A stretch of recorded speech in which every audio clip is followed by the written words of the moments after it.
Hello friends, आपका स्वागत है। यह खान सर का मॉडर्न हिस्ट्री का नोट्स है। ऑलरेडी मैंने एक वीडियो अपलोड कर दिया है। ये दूसरा सेकेंड पार्ट है, तो आपने वो वीडियो नहीं देखा है तो हमारे प्लेलिस्ट में जाके उसे देख लीजिए। तो चलिए आज का वीडियो शुरू करते हैं। चैनल पर नए हैं तो चैनल को सब्सक्राइब कर लीजिए, वीडियो को लाइक कर दीजिए ताकि आपको इस तरह की वीडियो मिलती रहे।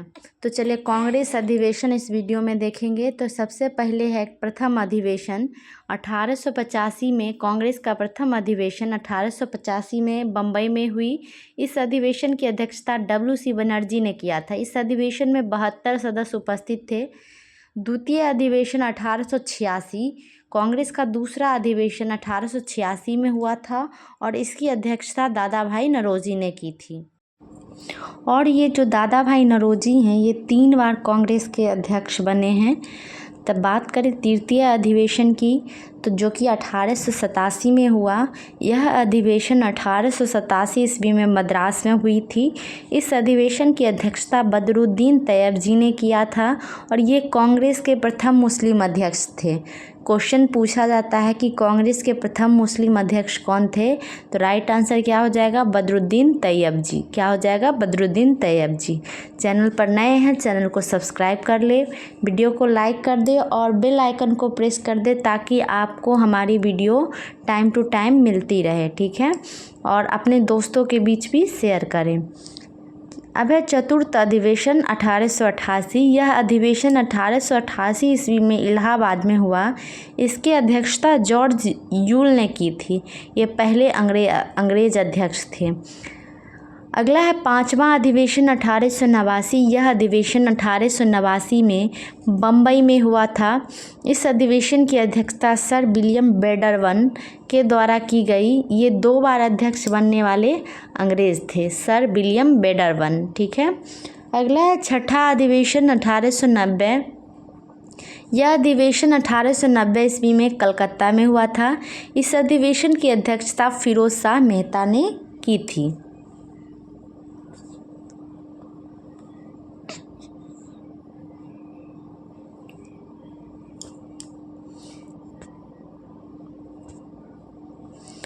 अठारह का कलकत्ता अधिवेशन।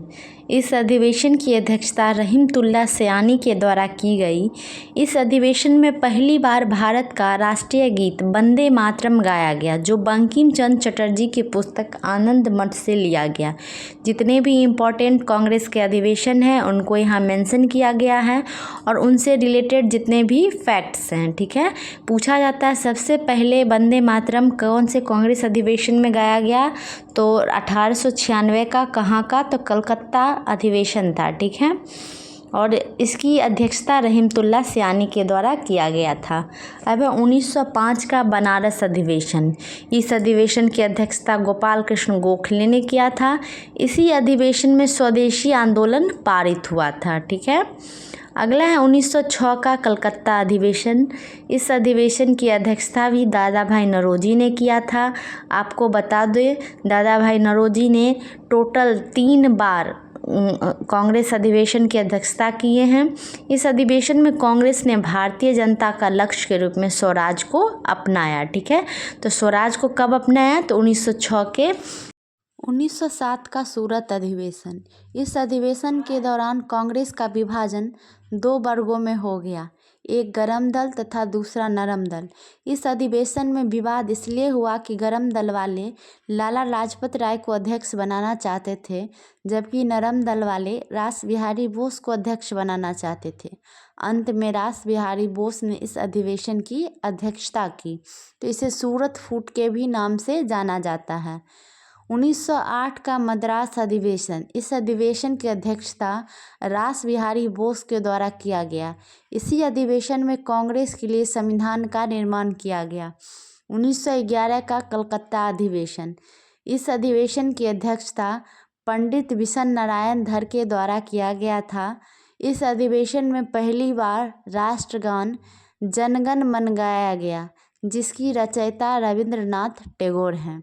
तो ये क्वेश्चन पूछा जाएगा कि सबसे पहली बार राष्ट्रगान कौन से अधिवेशन में गाया गया था, तो 1911 के अधिवेशन में। और कहाँ हुआ था यह अधिवेशन? तो कलकत्ता में हुआ था।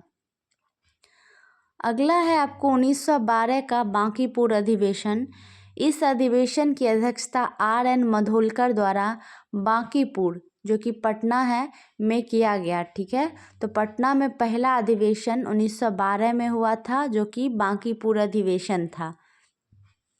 1916 का लखनऊ अधिवेशन। इस अधिवेशन की अध्यक्षता अंबिका चंद्र मजूमदार के द्वारा की गई। इस अधिवेशन में गरम दल, नरम दल तथा मुस्लिम लीग तीनों एक हो गए। साथ ही कांग्रेस ने मुस्लिम लीग के पृथक निर्वाचन क्षेत्र को स्वीकार कर लिया। इसी सम्मेलन में बाल गंगाधर तिलक ने नारा दिया था कि स्वराज मेरा जन्मसिद्ध अधिकार है और हम इसे लेकर रहेंगे।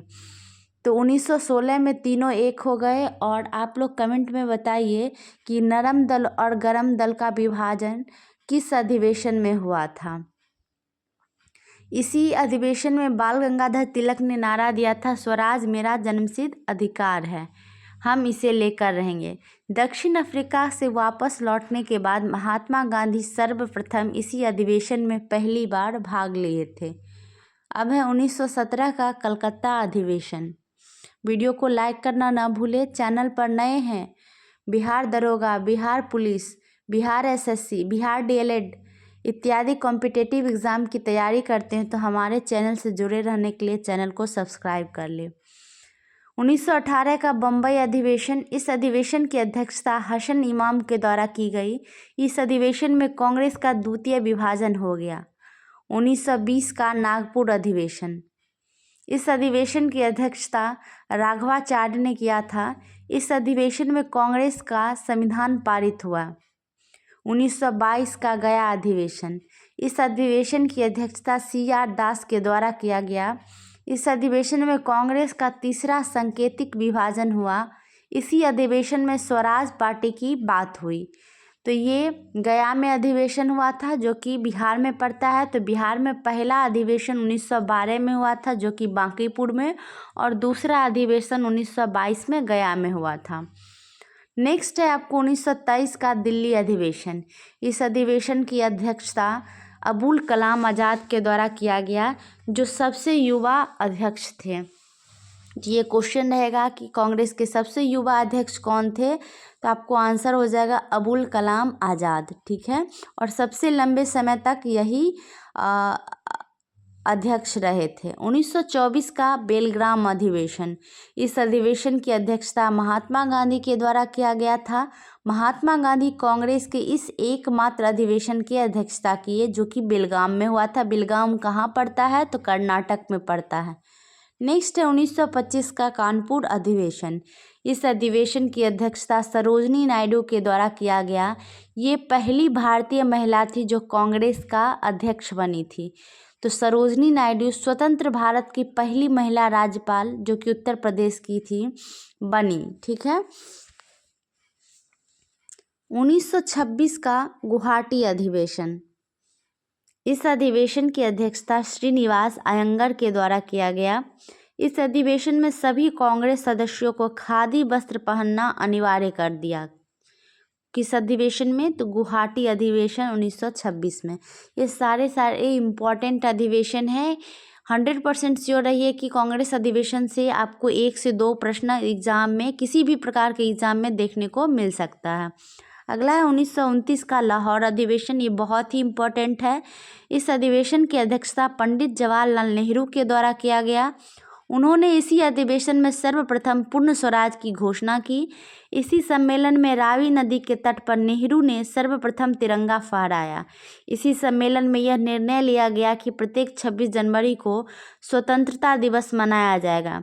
इस प्रकार प्रथम स्वतंत्रता दिवस 26 जनवरी 1930 को मनाया गया और सविनय अवज्ञा आंदोलन चलाने का निर्णय लिया गया।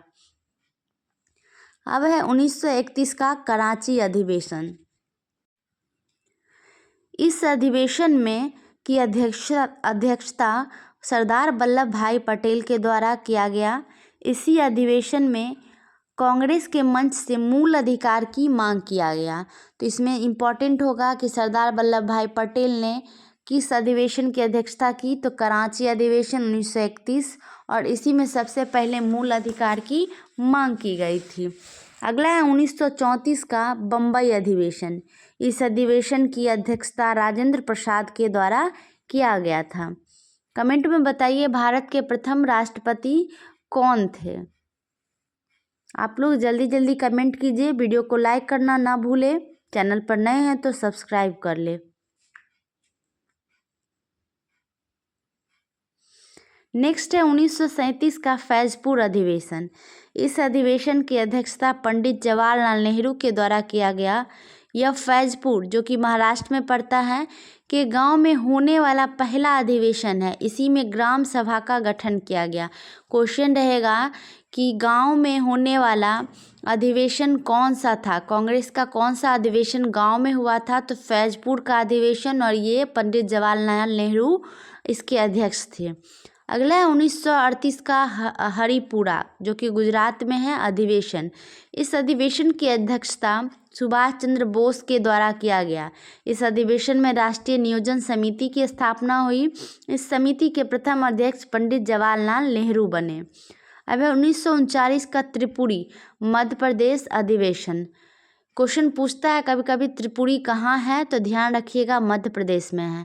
इस अधिवेशन में पहली बार अध्यक्ष पद को लेकर महात्मा गांधी और सुभाष चंद्र बोस में विवाद हुआ, क्योंकि महात्मा गांधी पताबी सीतारामैया को अध्यक्ष बनाना चाहते थे। अंततः पहली बार इस अधिवेशन में अध्यक्ष पद को लेकर चुनाव हुआ और सुभाष चंद्र बोस इस अधिवेशन के अध्यक्ष चुने गए, लेकिन सुभाष चंद्र बोस ने इस पद को त्याग दिया। इनके बाद कांग्रेस के अध्यक्ष डॉक्टर राजेंद्र प्रसाद बने थे, तो इसे त्रिपुरी संकट के नाम से भी जाना जाता है। नेक्स्ट है आपको 1940 का रामगढ़ अधिवेशन, जो कि बिहार में हुआ था, तीसरा अधिवेशन। ठीक है, रामगढ़ अधिवेशन। इस अधिवेशन की अध्यक्षता अबुल कलाम आज़ाद के द्वारा किया गया, जो सबसे लंबे समय 1940 से 46 तक अध्यक्ष पद पर बने रहे, क्योंकि 1940 के बाद 46 तक कोई भी कांग्रेस का अधिवेशन नहीं हुआ था जो कि नए अध्यक्ष चुने जाते। इसलिए सबसे लंबे समय तक अध्यक्ष पद पर अबुल कलाम आज़ाद बने रहे। स्वतंत्रता के बाद 1969 में कांग्रेस में विभाजन हो गया। कामराज के नेतृत्व में कांग्रेस ओल्ड तथा इंदिरा गांधी के नेतृत्व में रिक्वायरमेंट बना। चुनाव में कांग्रेस आर की जीत हो गई और तथा कांग्रेस ओ अस्तित्व विहीन हो गई। ये सारे इम्पोर्टेंट कांग्रेस अधिवेशन थे। आई होप आपको अच्छे से समझ में आ गया होगा। अब है कांग्रेस की स्थापना से पूर्व भारत में बने संगठन। कांग्रेस की स्थापना कब हुई थी, ये आप कमेंट कीजिए आप लोग। पहला है लैंड होल्डर सोसाइटी 1938। इसकी स्थापना कलकत्ता में द्वारका नाथ टैगोर के द्वारा किया गया। दूसरा है आपको बंगाल ब्रिटिश इंडिया सोसाइटी 1843। इसकी स्थापना कलकत्ता में जॉर्ज थॉम्पसन के द्वारा किया गया। तीसरा है ब्रिटिश इंडिया एसोसिएशन 1851।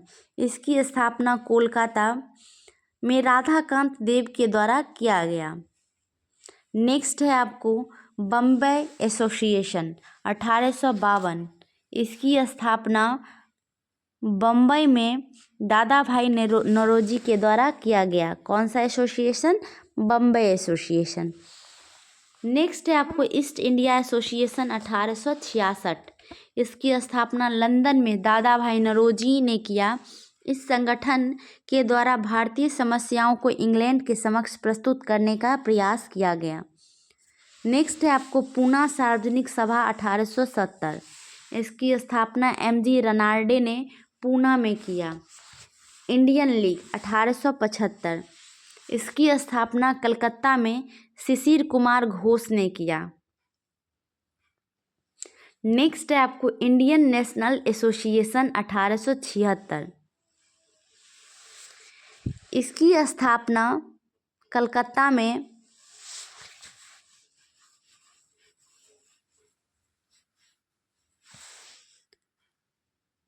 सुरेंद्र नाथ बनर्जी तथा आनंद मोहन बोस ने किया।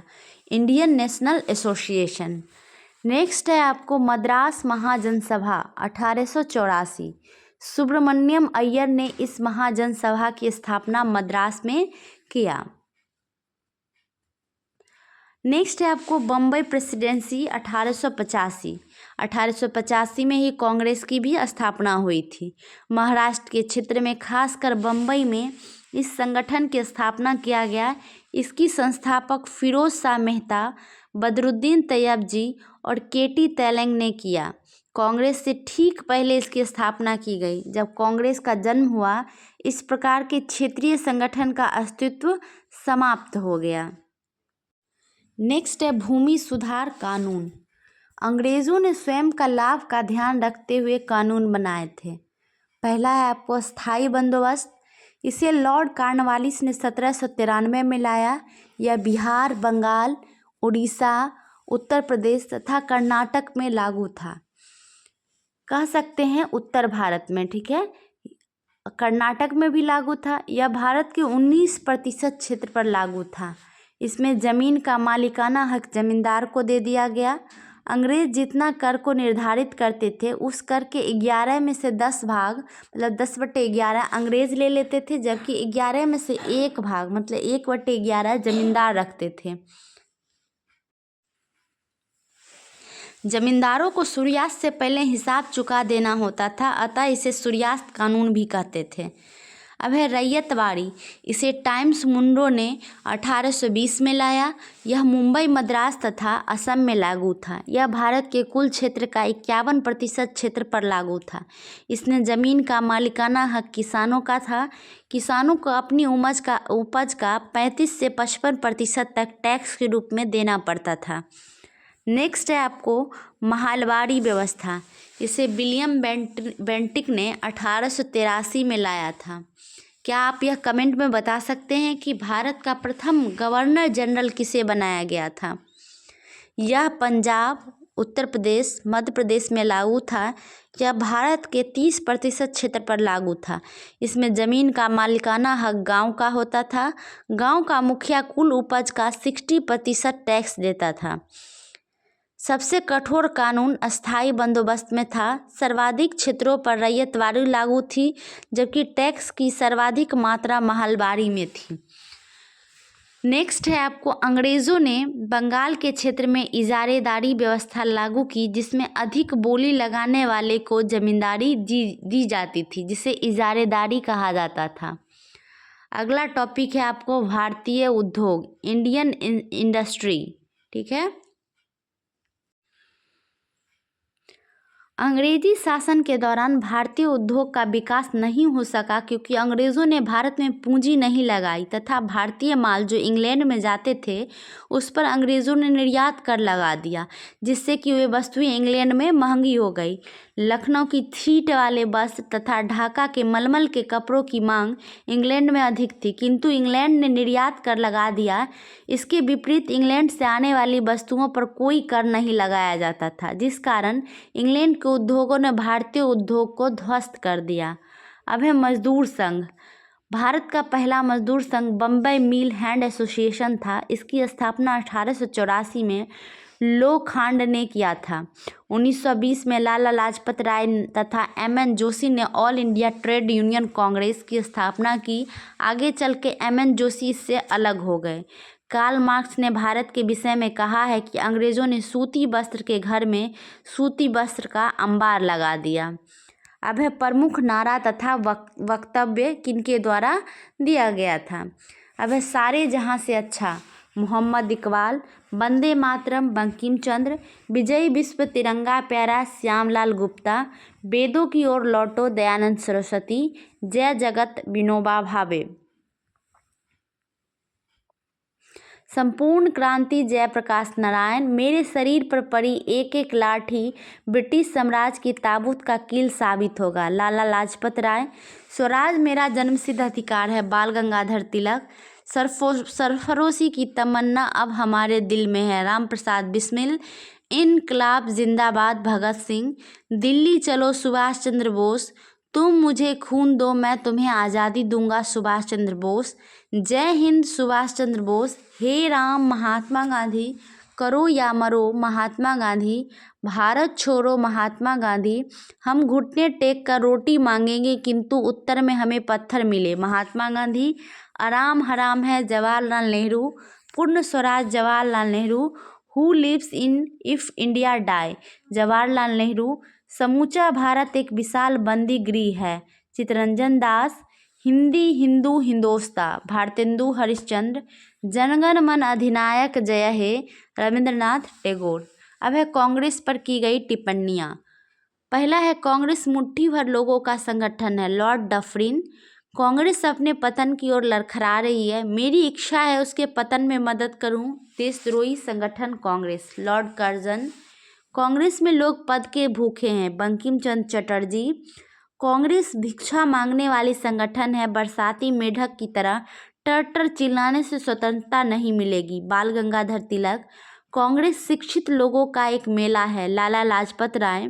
कांग्रेस अधिवेशन 3 दिन का एक तमाशा है, अश्विनी। कांग्रेस में लोग केवल याचना विनती करते हैं, बिपिन चंद्र पाल। कांग्रेस की आवाज़ पूरी जनता की आवाज़ नहीं है, फिरोज शाह मेहता। मैं एक मुट्ठी बालू से कांग्रेस से भी बड़ा संगठन बना सकता हूँ। स्वतंत्रता के बाद कांग्रेस पार्टी को समाप्त कर देनी चाहिए, महात्मा गांधी। ये सारे कांग्रेस पर की गई टिप्पणियाँ थी। अगला है आपको दिल्ली दरबार। दिल्ली दरबार भारत में राजसी दरबार होता था।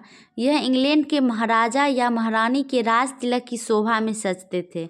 इसका आयोजन दिल्ली के कोरोनेशन पार्क में किया जाता था। सन 1877 से 1911 के बीच 3 दरबार लगे थे। सन 1911 का दरबार एकमात्र ऐसा था जिसमें सम्राट स्वयं जॉर्ज पंचम आए थे। पहला है 1877 दिल्ली दरबार। 1876 शाही पद अधिनियम आया जिसमें महारानी विक्टोरिया को भारत की सम्राज्ञी घोषित किया गया और 1 जनवरी 1877 को दिल्ली दरबार का आयोजन किया गया। इसे लॉर्ड लिटन ने आयोजित किया। सार्वजनिक तौर पर 1877 महारानी विक्टोरिया को भारत की सम्राज्ञी घोषित किया गया और साथ ही महारानी को कैसर-ए-हिंद की उपाधि दिया गया। 1876 से 78 में दक्षिण भारत में अकाल था और इस दरबार में बेशुमार धन खर्च किया गया। इस कारण इसका विरोध होने लगा। इसमें कोई भी भारतीय जनता के हित में निर्णय नहीं लिया गया। महारानी विक्टोरिया का संदेश के अंश कलकत्ता के विक्टोरिया मेमोरियल में दर्ज है।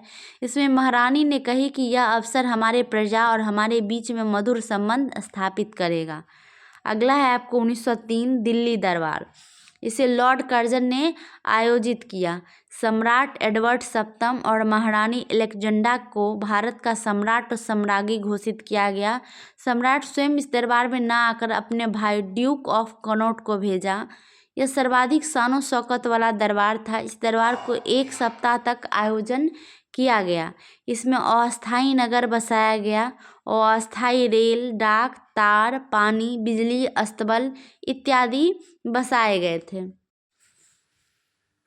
इसमें स्वयं लॉर्ड कर्जन और लेडी कर्जन ने नेतृत्व भी किया। सबसे खर्चीला दरबार यही था। यह दरबार केवल शक्ति प्रदर्शन का था। इस दरबार में भी भारतीय जनता के हित में कोई निर्णय नहीं लिया गया। नेक्स्ट है आपको 1911 का दिल्ली दरबार। इसमें लॉर्ड हार्डिंग द्वितीय ने आयोजित किया।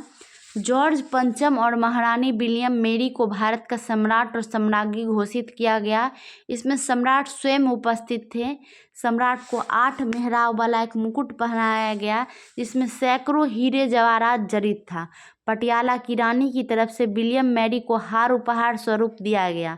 दिल्ली में वर्तमान में कोरोनेशन पार्क नामक जगह में दिल्ली दरबार लगाते थे। इस दरबार में बहुत ही महत्वपूर्ण निर्णय सम्राट के द्वारा लिया गया। सबसे पहला निर्णय था बंगाल का विभाजन रद्द।